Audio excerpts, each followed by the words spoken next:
Estamos ao vivo, mais uma vez, pela AGE, Academia de Gestão da Emoção. Meu nome é Nayara, sou psicóloga e com muita alegria eu estou aqui com o Dr. Augusto Cury para falar sobre o amor sustentável. Dr. Augusto, uma pergunta. Primeiramente, boa noite. Né? Boa noite, olá amigos, que honra estar com vocês mais uma vez.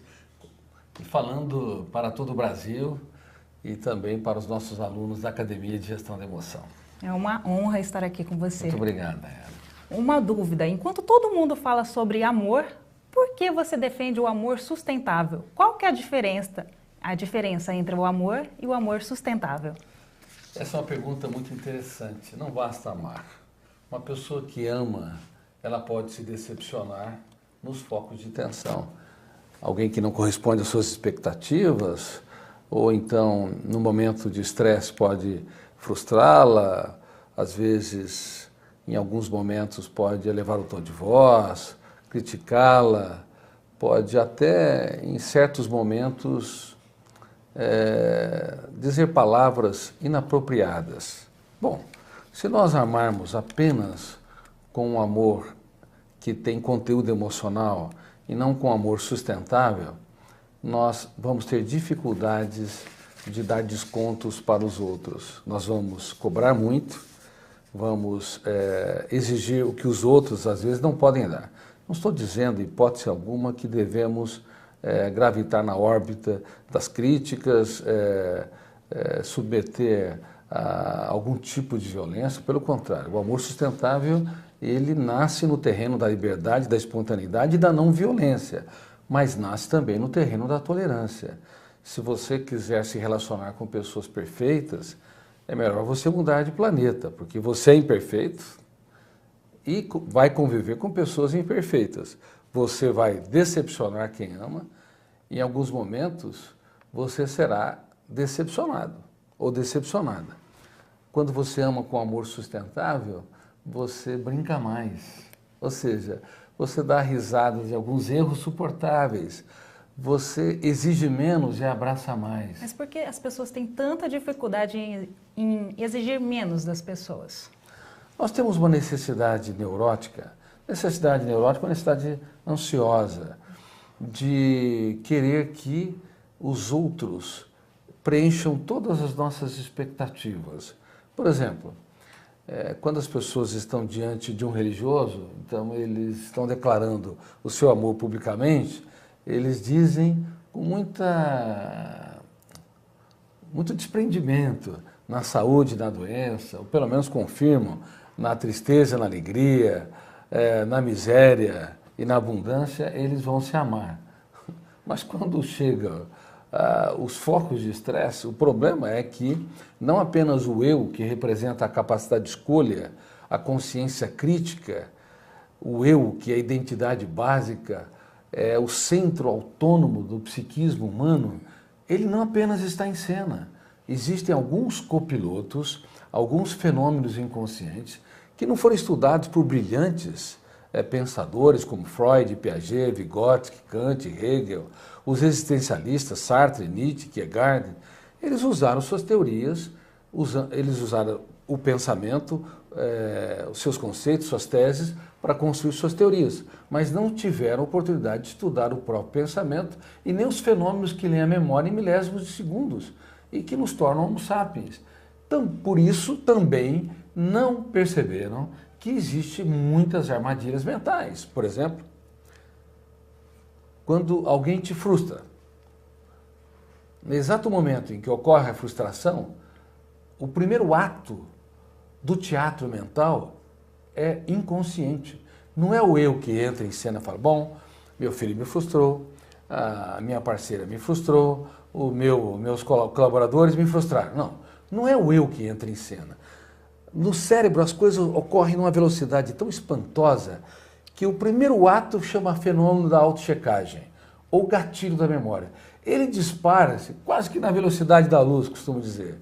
Claro que é uma reação química, mas a velocidade é espantosa. E ele vai abrir as janelas ou os arquivos da memória. Diante de uma frustração ou qualquer estímulo estressante, o grande perigo é abrir uma janela traumática ou killer. E o volume de tensão faz com que o terceiro fenômeno, então primeiro, gatilho da memória, segundo, janela da memória, no caso, janela traumática ou killer, terceiro, âncora da memória. Se o volume de tensão for muito grande, âncora da memória. Âncora da memória. Isso. Por exemplo, um navio, ele ancora ou é fixado por uma âncora. Sem uma âncora, o navio fica à deriva. Isso. Também na nossa memória, nós precisamos ter foco de leitura. A âncora precisa se fixar para podermos observar, analisar detalhes, ter consciência crítica. Agora, se a âncora se fixar numa janela traumática ou killer, eu citei o caso de uma frustração, o volume de tensão pode ser tão grande que bloqueia milhares de outras janelas, milhares de outros arquivos, portanto, milhões de informações não são acessadas para se dar respostas inteligentes nas situações estressantes. É neste momento que muitos casais que prometeram que se amariam, na saúde e na doença, na alegria e na tristeza, eles esquecem das suas promessas, porque não é o eu que entra em cena no primeiro ato do teatro mental, são os fenômenos inconscientes. Detonou o gatilho, abriu a janela killer, o volume de tensão, fechou a âncora, fechou o circuito da memória e as pessoas elevam o tom de voz, criticam excessivamente, apontam falhas e começam a se digladiarem, mesmo, reitero, que prometeram se amar. Onde está o amor? É um amor não sustentável. O amor sustentável, ele exige que você pense antes de reagir. Exige que você, ao invés de ser escravo das frustrações, você faz a oração dos sábios, o silêncio proativo. Quem me ofendeu? Por que me ofendeu? Por que me frustrou? Em que circunstância me frustrou? Será que ele ou ela não estava machucado, ferido ou tenso? Não devo dar desconto? Devo eu comprar aquilo que não me pertence? Ou seja, comprar o estímulo estressante? Sinceramente, no mundo todo, as pessoas elas conhecem o amor emocional, mas não um amor inteligente. Por isso que é muito fácil que, sem gestão da emoção, as pessoas comecem o relacionamento no céu do romance e o terminam no inferno dos atritos.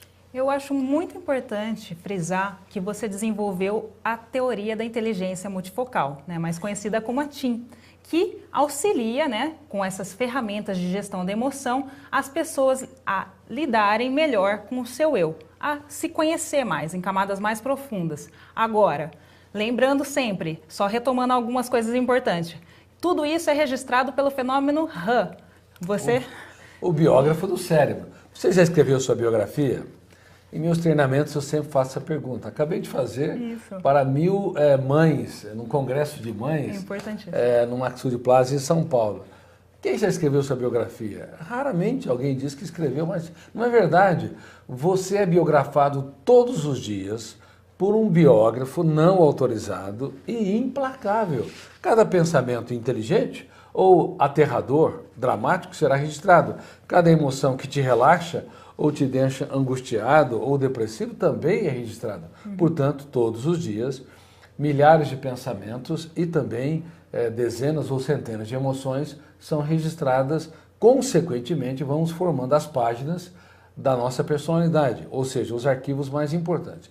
Eu fiz mais de 20.000 sessões de psicoterapia e atendimentos psiquiátricos. E eu me perguntava, por que não havia uma linha direta? As pessoas que eram apaixonadas, se amavam, beijavam um ao outro e lutavam tanto para ficar juntos, enfrentavam tempestades, crise financeira, às vezes o mau humor de pai, mãe, sogra, sogra, enfim, para ficar juntos. E às vezes elas, com o passar do tempo, se digladiavam e destruíam o relacionamento. E outras vezes havia pessoas que não se amavam tanto, eles aparentemente não se amavam tanto, não tinham aquela paixão ardente, era uma coisa mais branda e mais calma, mas tinha um amor que se renovava, que crescia ao longo do tempo. Eles intuitivamente trabalharam um amor sustentável. E o amor sustentável exige que você elogie pelo menos 3 vezes por dia quem você ama. Todos os dias. Ah, mas eu casei com um homem muito complicado. minha filha, se você escolher um homem muito complicado para viver, você não deve ser tão fácil. Ele vai ficar mais difícil se você, todos os dias, criticá-lo. Então, mude a política, use gestão da emoção. Ao invés de apontar falhas, comece a observar características, ainda que diminutas, dignas de aplausos. Aplaude. Aplauda o seu parceiro, aplauda a sua parceira, aplauda os seus filhos. Eles são suas celebridades. Ah, mas eles são muito ansiosos. Mas eles vão fazer de vez em quando 10, 15 segundos de silêncio e ter atitudes altruístas. Neste momento, por favor, diga: obrigado por você existir, você é incrível, tenho orgulho de ser seu pai ou sua mãe. Isso faz toda a diferença para o desenvolvimento de um amor sustentável. E esse é meu grito de alerta no mundo todo, onde eu sou publicado em mais de 70 países. Não basta amar, é necessário amar com inteligência e é necessário entender as armadilhas da mente. Como eu sempre digo. Eu acho que uma armadilha muito importante para você explicar também é a psicoadaptação. Por quê? As pessoas se psicoadaptam a só criticar e esquecem de elogiar. Como sair do cárcere da psicoadaptação? Bom, psicoadaptação é um fenômeno, é um dos primeiros fenômenos que eu descobri. Eu escrevi mais de 3.000 páginas sobre o funcionamento da mente, o processo de construção de pensamentos, o biógrafo do cérebro, o fenômeno RAM, registro automático da memória, os papéis do eu como gestor da mente humana e o programa de gestão da emoção. Bom, 3.000 páginas antes de publicar meu primeiro livro. Um dos fenômenos que mais me impactaram durante minha produção de conhecimento, quando eu analisava os meus pacientes, quando interpretava os seus comportamentos, quando os ajudava com técnicas psicoterapêuticas e até prescrevia, por exemplo, tranquilizantes ou antidepressivos, era o fenômeno da psicoadaptação. A psicoadaptação é uma incapacidade da emoção humana sentir prazer ou dor perante a exposição do mesmo estímulo. Existe uma psicoadaptação saudável. Por exemplo, se uma mãe perdeu um filho, se ela não se psicoadaptar à perda positivamente, ela vai paralisar a sua dor no velório do seu filho. Ela vai paralisar, na verdade, a sua emoção no velório do seu filho, ela vai gravitar na órbita da perda e ela não vai entender que a melhor maneira de homenagear quem nós perdemos não é se deprimindo, se punindo e procurando mil porquês, mas proclamando no silêncio de nossas mentes: por amor a você, eu vou ser mais feliz, meu filho.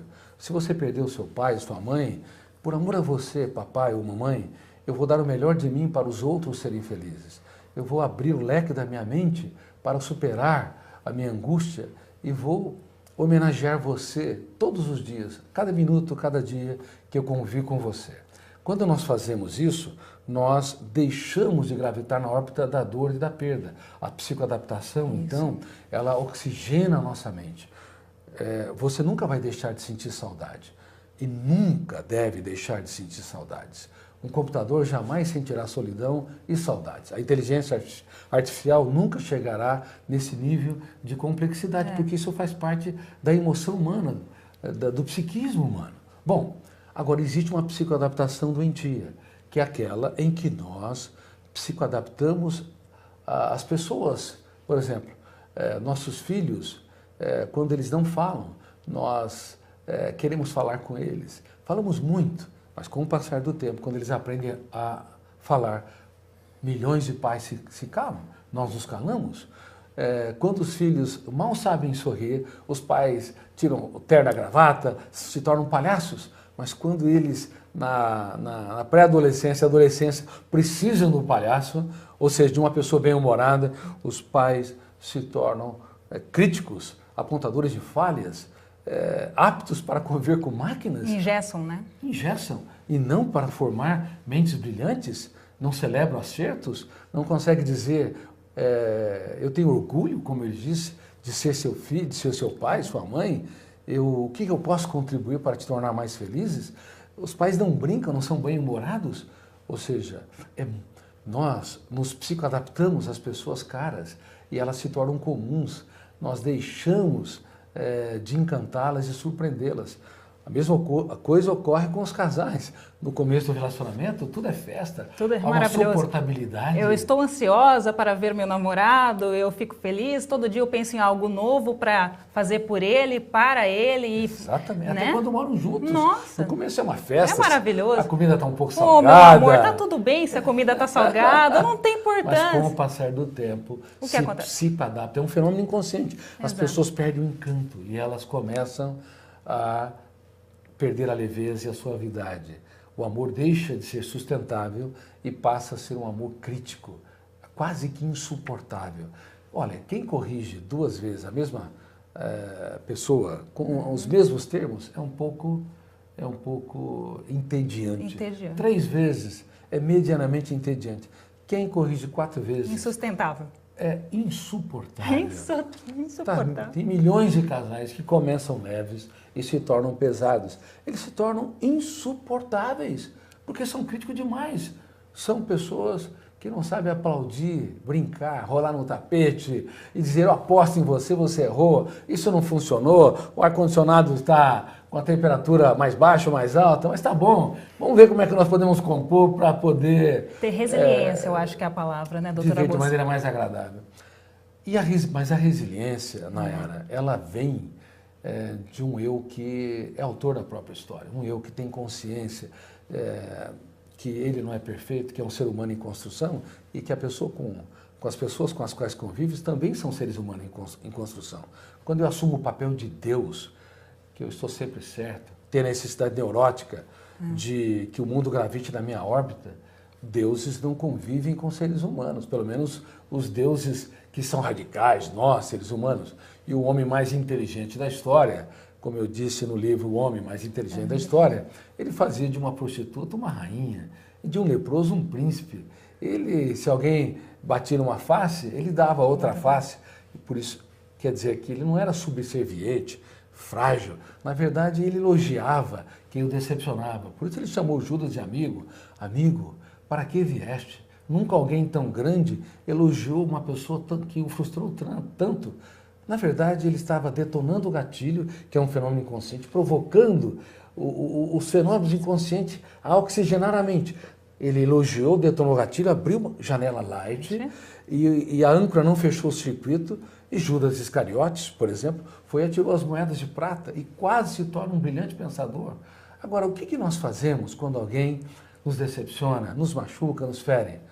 Infelizmente, somos escravos dos fenômenos inconscientes. O nosso eu é marionete, o nosso eu é mal formado nas escolas de ensino fundamental no mundo todo, nas escolas de ensino médio, a não ser que tenha um programa de gestão da emoção. Isso. Por exemplo, existe a Escola da Inteligência, que é o primeiro programa mundial de gestão da emoção, onde nós ensinamos crianças e adolescentes esses mecanismos, também ensinamos os pais, os professores.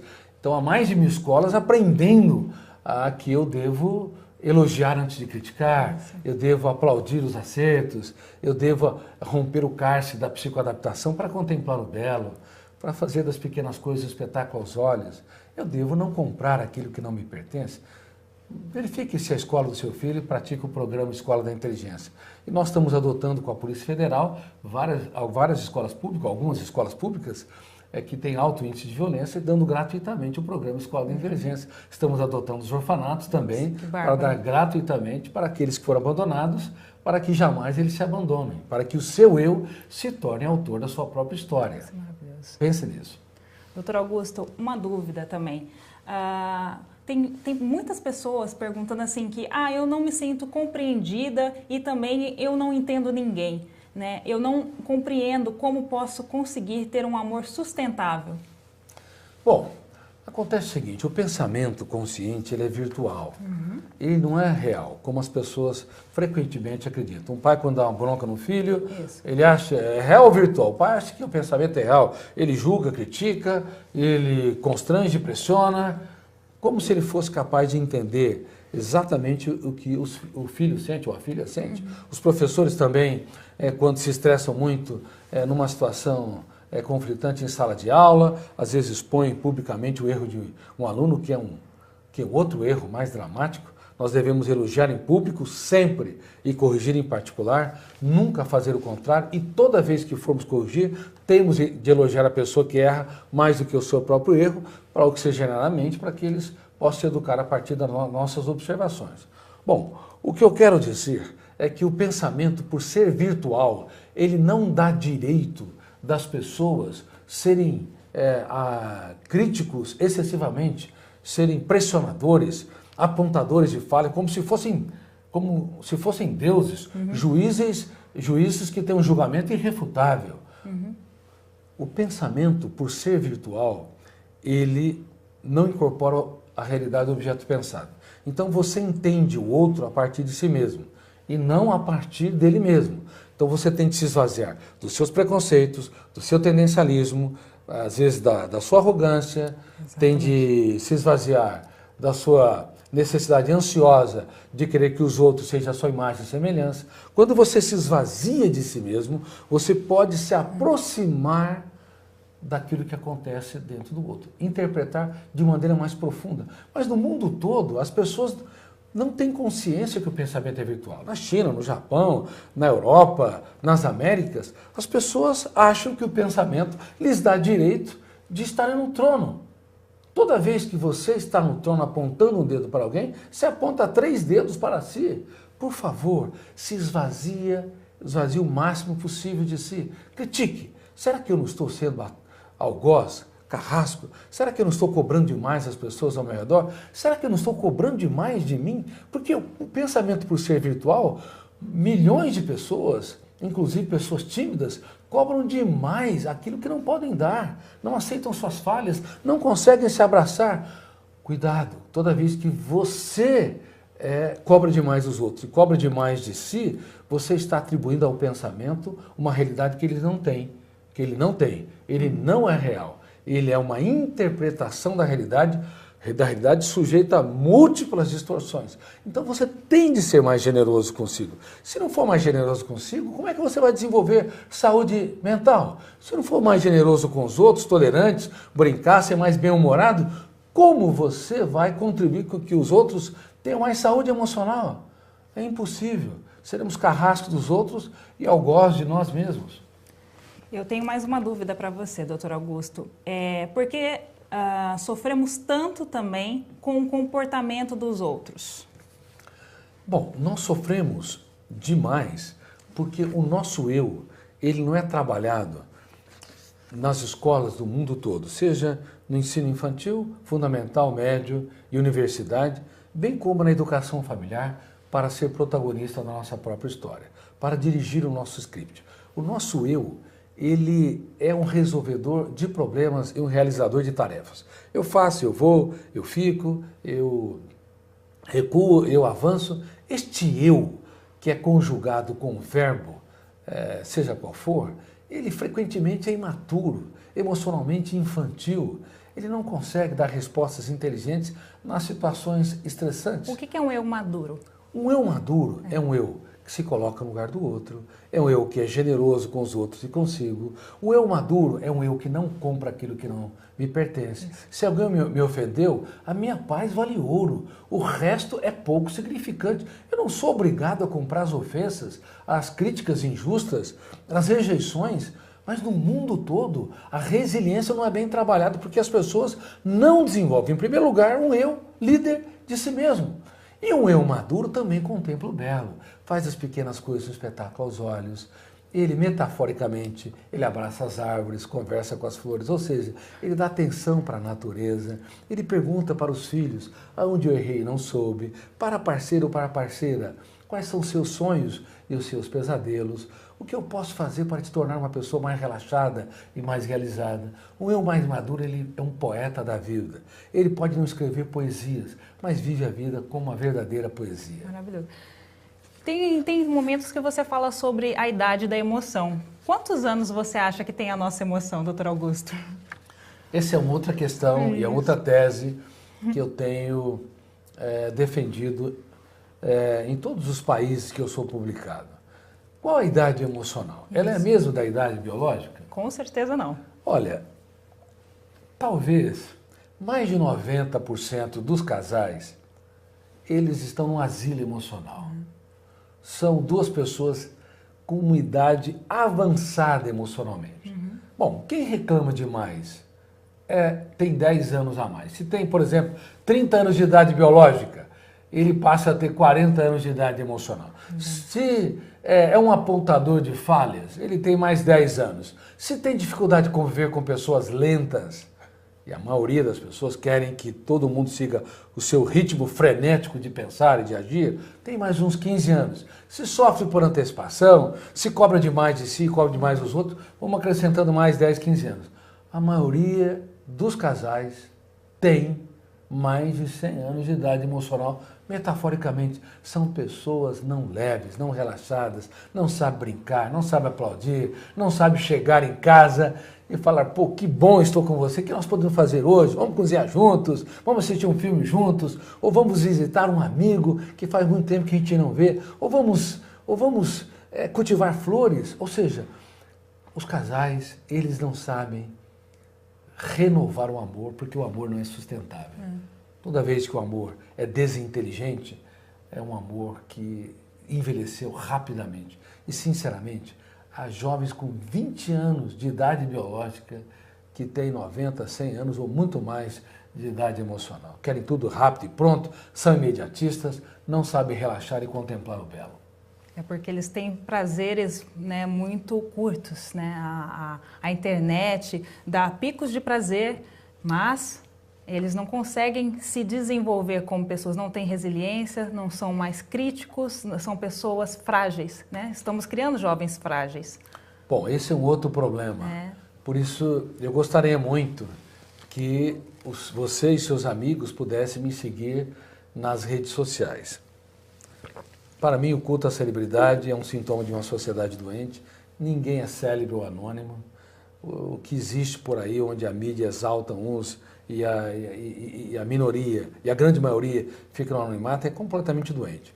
Eu gostaria que vocês tivessem a oportunidade de me seguir e estimular seus amigos, porque eu estou dando ferramentas de gestão da emoção para ter uma rede social diferente, para contribuir de fato. Mas eu quero te dizer que as mídias digitais, os aparelhos digitais, se por um lado nós democratizamos o acesso à informação, por outro lado, e também por outro lado nós conectamos pessoas como nunca, expandimos a sociabilidade, há uma sequela muito séria que temos, algumas sequelas muito sérias que temos que observar. Número 1, os celulares são como micro-ondas. Se você fica dormindo ao lado dele ou coloca no seu peito, isso pode trazer sequelas no futuro. Nós temos que tomar muito cuidado. Número 2, 2 horas antes de dormir, se você usar o celular, você pode bloquear os níveis de melatonina, que é uma molécula de ouro, para induzir e estabilizar o sono. Por isso, há milhões de pessoas que, embora não tenham conflitos na sua infância, têm conflitos com a sua cama, não dormem adequadamente. Número 3, os celulares e todos os aparelhos digitais, de um modo geral, mexem com o ciclo da dopamina, prazer e dor, uma velocidade jamais vista na história da humanidade, gerando dependência digital. Por isso que se você retira o celular de uma pessoa, em destaque de um adolescente, por alguns dias, haverão sintomas da síndrome da abstinência. Irritabilidade, baixo limiar para suportar frustrações, humor depressivo, insônia e assim por diante. Então, por favor, use os celulares com inteligência. Não use ao redor de uma mesa. Isso é quase que um crime. Hoje as pessoas não conversam mais numa mesa. Eu vejo as pessoas todas assim, em volta de uma mesa, os pratos chegando, eles nem agradecem ao garçom, nem conversam entre eles. Eles são capazes de estar numa mesma mesa, conversando pelo WhatsApp, claro, e não estão conversando com as pessoas, não olham mais nos olhos, não perguntam mais nada. Estão em outro mundo, estão numa bolha, mesmo estão juntos. Há pais que mandam mensagem para os seus filhos, porque isso é muito mais prático trabalho de ir até o quarto. E de elogiar antes de criticar, de aplaudir os filhos. Os pais têm dificuldade de criar uma imagem intrapsíquica solene, por isso vivem em guerra as famílias. Então é mais fácil enviar mensagens. Mas cuidado, hoje nós estamos convictos que a intoxicação digital tem entristecido a humanidade. Nunca tivemos uma geração com tanta oportunidade para sentir prazer e foi tão triste ao mesmo tempo. Só frisando que isso tem tudo a ver com amor sustentável, né? Totalmente. Tudo a ver. Porque se você não tem um amor pela pessoa, se você não consegue mais olhar nos olhos dela, né, realmente perguntar, você está bem? O que eu posso fazer por você? Como você consegue trazer proximidade com as pessoas que você mais ama? Não há amor sustentável. Tem razão, não há amor sustentável. Se o casal, quando chega, eles ficam uma parte significativa no celular. Exato. Você está trocando quem você ama por um pequeno aparelho. Ah, não, mas eu tenho... Só mais 10 minutos. Mais 10 minutos, tem que responder essa, aquela mensagem. Olha, se você tiver 5 amigos reais, amigos que preenchem uma mão, se dê por muito feliz. Porque a maioria não tem um amigo. E muitos, milhões de seres humanos, do Oriente ao Ocidente, não é nem amigo de si mesmo. Como eles disse, não consegue se abraçar. Brincar de vez em quando com seus erros, dar risadas de alguma atitude estúpida que tem, que é suportável, e também dos outros. Somos algozes de nós e das pessoas que estão ao nosso redor. Mas, doutor Augusto, a Gláucia, ela falou assim que começou a agir como um parceiro dela, como você diz, né? Elogiando e tudo mais. Mas ela sente que ela é muito criticada por ele, como se fosse perfeito e ela não fosse nada. Como ela pode lidar com essa situação? O que ela deve fazer? O nome dela é Gláucia Oliveira. Gláucia, conviver a dois exige maturidade, inteligência e principalmente exige que você tenha paciência. Se você ama quem está ao seu redor, é claro. Se ele, por exemplo, é muito crítico, toda vez que ele tiver atitudes brandas, rápidas, não críticas, você deve exaltá-lo. Puxa, como te admiro, olha como é que você foi afetivo, paciente, como você foi resiliente. Ele vai ficar impressionado, mas não vai dar resultado imediato. Por quê? Porque assim como o verão não se faz com uma andorinha, mas com um bando de andorinhas, assim como uma casa se faz com milhares de tijolos, também características da personalidade não se faz com uma janela solitária. Não é um elogio que vai construir uma nova pauta. Mas se você, ao longo da sua história, começar a observar características que você acha importante e que ele tem muito pouco, e você exaltá-las continuamente ao longo dos meses, 6 meses, 1 ano, 2 anos, é possível que se forme plataforma de janelas light. O biógrafo do cérebro, que é um fenômeno inconsciente, vai tecendo essas características, vai tecendo esses edifícios e espontaneamente ele vai expressando novas características de personalidade. Uma coisa importante é também a percepção dela com ela mesma, né? Ter um amor sustentável por si mesmo, a importância e a relevância disso. Isso tem fundamento muito sério. Você tem de saber, vocês todos, milhares de pessoas que estão assistindo essa conferência sobre amor sustentável, têm de doar-se diminuindo a expectativa do retorno. Exato. Porque muitas vezes nós buscamos no outro o que nós não damos para nós. Qual que é a tese dos ciúmes mais inteligente na atualidade e que os povos e culturas precisam incorporar? Ciúmes é saudade de mim.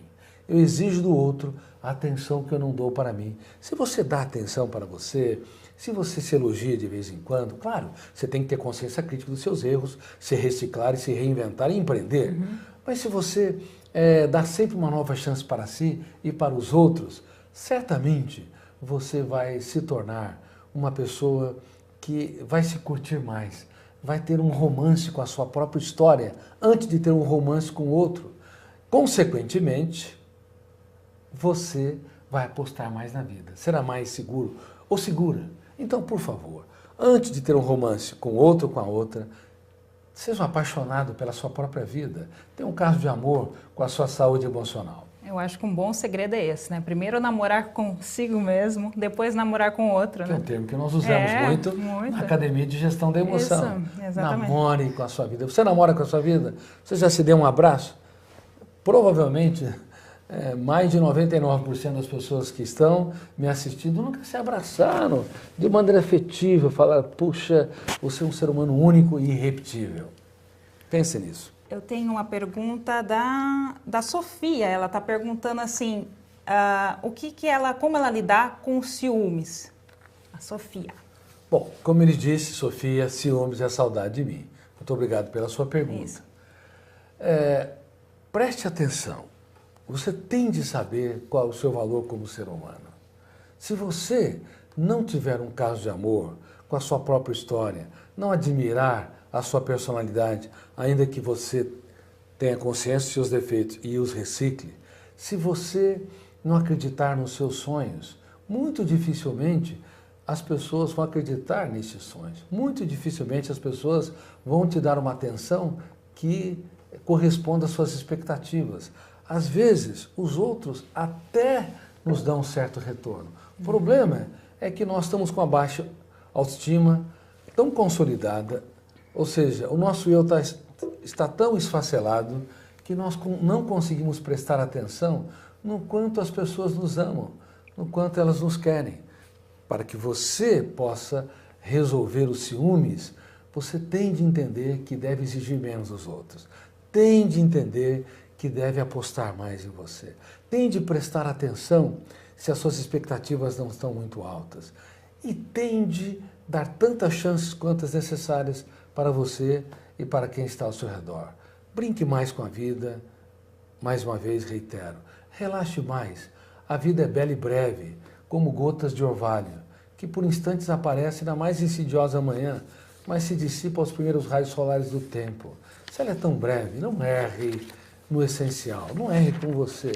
Você tem de perceber que se você não namorar a sua vida, ninguém vai conseguir expressar um amor que seja suficiente para te satisfazer.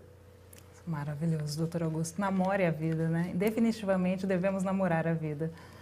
E a próxima pergunta é da Tita Romero. Eu gostaria de perguntar, né, as pessoas me ferem muito forte. Você acha que eu tenho que seguir junto a essa pessoa ou só perdoar ou fugir dessa pessoa? Tita Romero. Tita, obrigado pela sua pergunta. Tita Romero, uma pessoa hipersensível, ela tem uma função exagerada, ou seja, a emoção dela, ela sofre um impacto muito grande dos estímulos estressantes. Então, a sensibilidade é uma função bela, mas está hiperexagerada. Uma pessoa sensível, quando alguém ofende, fere, mas ela se recicla. Uma pessoa hipersensível estraga o dia, a semana ou o mês. Uma pessoa sensível se preocupa com a dor do outro. Uma pessoa hipersensível vive a dor do outro. Uma pessoa sensível, ela pensa no amanhã para dar respostas inteligentes. Mas uma pessoa hipersensível sofre pelo futuro. Então, por favor, cuidado para você não estar desenvolvendo essa hipersensibilidade. Se as pessoas te ferem muito, o problema é que você não está tendo gestão da emoção. Você não está protegendo a sua psique. Todos os dias, critique cada ideia perturbadora. Duvide que você não consiga ser livre, leve, protagonista da sua história. Critique o seu eu hipersensível e determine estrategicamente ser mais tranquila, serena. Determine lá dentro não ser escravo do que os outros pensam e falam de si, não gravitar na órbita dos estímulos estressantes. Uma emoção doente, ela ama um eu frágil que não determina, que não duvida de tudo aquilo que controla, que não tem consciência crítica. Mas uma emoção saudável ama pessoas que usam a arte da dúvida para descaracterizar falsas crenças, crenças limitantes e tudo aquilo que o controla. Uma emoção saudável ama quem tem consciência crítica e consegue se abraçar, apostar em si, no outro. E uma pessoa que tem uma emoção saudável ama também alguém que é determinada, que não é frágil, que não se curva diante da dor. Eu estou sofrendo, mas eu não me curvo diante da dor. Eu vou escrever os capítulos mais importantes da minha história, mesmo quando o mundo desaba sobre mim, como eu digo nos livros O Futuro da Humanidade, nos livros O Homem Mais Inteligente da História, O Vendedor de Sonhos e até no livro Armadilhas da Mente. Bom, então, por favor, não reaja pelo fenômeno bateu, levou. Tem pessoas que me dizem, Dr. Cury, eu não levo desaforo para casa. Eu lhe digo, claro, você está desequilibrado, você é uma pessoa que não suporta a mínima contrariedade, teu eu é um péssimo consumidor emocional, compra aquilo que não lhe pertence, críticas, ofensas, rejeições, exclusões, tua paz vale ouro. Posso fazer uma pausa importante, porque isso cabe muito com o que o Carlos Eduardo falou. Ele perguntou assim, como controlar os nossos impulsos? Muitas vezes explodimos e depois nos arrependemos de nossas atitudes com o outro. Então, Carlos, obrigado pela sua pergunta. Nós explodimos e o ser humano tem essa tendência no mundo todo, porque lembre-se, o primeiro ato do teatro mental é consciente ou inconsciente? É inconsciente. Alguém te frustrou, decepcionou, te criticou, rejeitou, detona o gatilho, abre uma janela killer, a âncora fecha o circuito, naquele momento nós explodimos. Explodimos porque o nosso eu é hipersensível, hiperreativo, não tem autocontrole. Quando alguém te contraria e esses fenômenos inconscientes entraram em cena, o teu eu imediatamente tem de fazer a oração dos sábios. Qual que é? O silêncio proativo. Você se cala por fora, mas grita por dentro. Quem me ofendeu? Por que me ofendeu? Quem me machucou? Por que me machucou? Devo eu ser escravo, gravitar na órbita da pessoa que me estressou? Quando o teu eu começa a se calar por fora, mas gritar por dentro, ele assume a direção do script, do psiquismo, e ele, consequentemente, se torna protagonista da sua própria história. Por favor, não reajam pelo fenômeno bateu, levou, ação e reação, estímulo e resposta. Caso contrário, uma pessoa impulsiva ou hiperreativa deixa um rastro de dor por onde anda, pelo tanto de tempo que vive. Assim como o amor, simplesmente só o amor, ele já ficou algo banal, só o silêncio não é o bastante. O silêncio proativo é algo inteligentíssimo, porque as pessoas falam assim, eu estou me silenciando, então eu estou concordando com o que as pessoas estão falando, eu simplesmente estou sendo, como diz? Omisso. Omisso, essa a palavra, não é? O silêncio subserviente, tímido, o silêncio incapacitante, sim, mas o silêncio que nós abordamos como técnica de gestão da emoção, ele é proativo. Você se cala por fora, reitero, e começa a bombardear de perguntas, que é o princípio da sabedoria na filosofia, para você abrir o máximo de janelas, para ter acesso a milhões de informações, para dar respostas inteligentes para o teu filho que elevou o tom de voz, para o teu parceiro ou parceira que teve um comportamento que te constrangeu, para o teu colega de trabalho que não correspondeu às suas expectativas. Nunca se esqueça, há um potencial enorme dentro do ser humano para ele desenvolver um amor sustentável e inteligente para dar respostas que encantam os outros.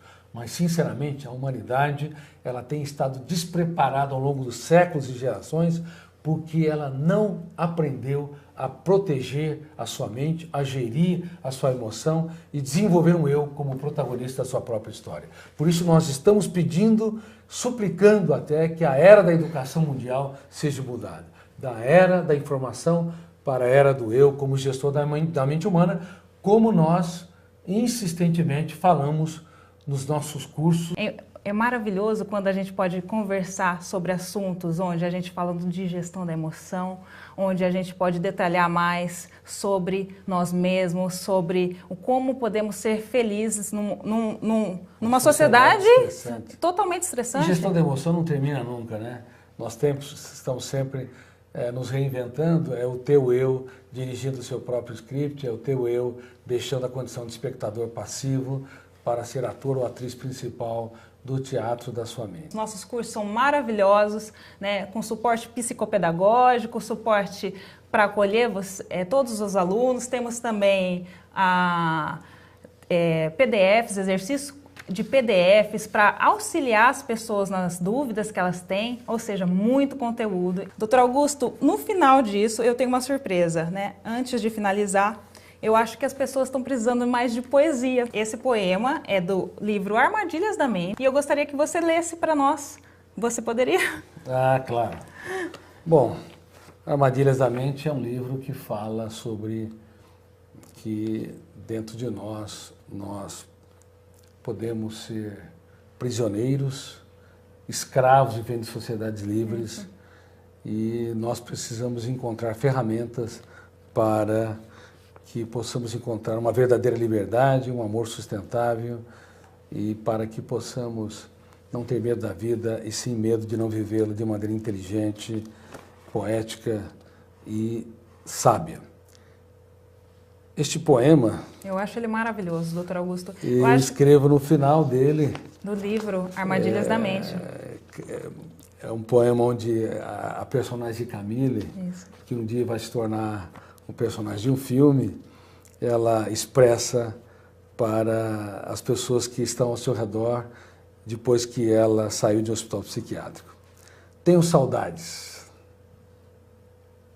de quando o medo não me controlava, nem a crítica me perturbava, do tempo em que comia chocolate sem me preocupar. E livre andava sob a chuva e não ligava de me molhar. Ah, que saudades! De quando eu tomava sorvete com o nariz escorrendo, do som, o papai chegou, que me fazia sair correndo, do tempo em que me doava sem me importar em receber, e livre, não usava a culpa para me prender. Ah, que saudades! De quando eu não sofria por antecipação, por nada e ninguém vendia a paz do coração, do tempo em que meus sonhos faziam o mundo parar, e livre, não tinha medo de chorar, nem de me arriscar. De muitas coisas tenho saudades, mas a que mais cala fundo é a saudade que tenho de mim. E quando bate essa saudade no peito, penso, se eu pudesse viver outra vez, arriscaria mais ser feliz. Deixaria o vento revoar meus cabelos, teria menos medo de ser estúpida e apostaria mais em quem falha, pois não há mentes difíceis, mas chaves erradas. E tolerante, cobraria pouco dos outros e generosa, muito menos de mim. Mas não, como não posso viver outra vez, quero ao menos dilatar o tempo, fazer de cada dia um mês, deixar de ser escrava do futuro, homenagear cada minuto no presente e agradecer cada pessoa que amo por existir. Mas, acima de tudo, quero trair a morte. Como? As decepções, as angústias. Como? Sendo uma eterna amante e namorada da vida. Camila teve um diagnóstico dramático de uma doença mental, foi excluída, ferida, inclusive foi internada no hospital psiquiátrico pelo seu amado, pelo seu marido, e ela perdeu o encanto pela vida, mas Marco Polo, que é o psiquiatra protagonista desse livro, ajuda a entender que antes de namorar alguém, ela deveria aprender a namorar a vida. Por isso, ela escreveu essa poesia. Na verdade, eu escrevi na boca dela, tenho saudades de mim. Um beijo no coração, que você nunca se esqueça que não se deve se colocar num lugar indigno da sua agenda. Se coloque num lugar importante, porque a vida exige de pessoas que a namorem para namorar alguém, que a contemple para contemplar alguém, que a aplauda antes de aplaudir alguém. Peça um autógrafo para você mesmo. Um beijo no coração.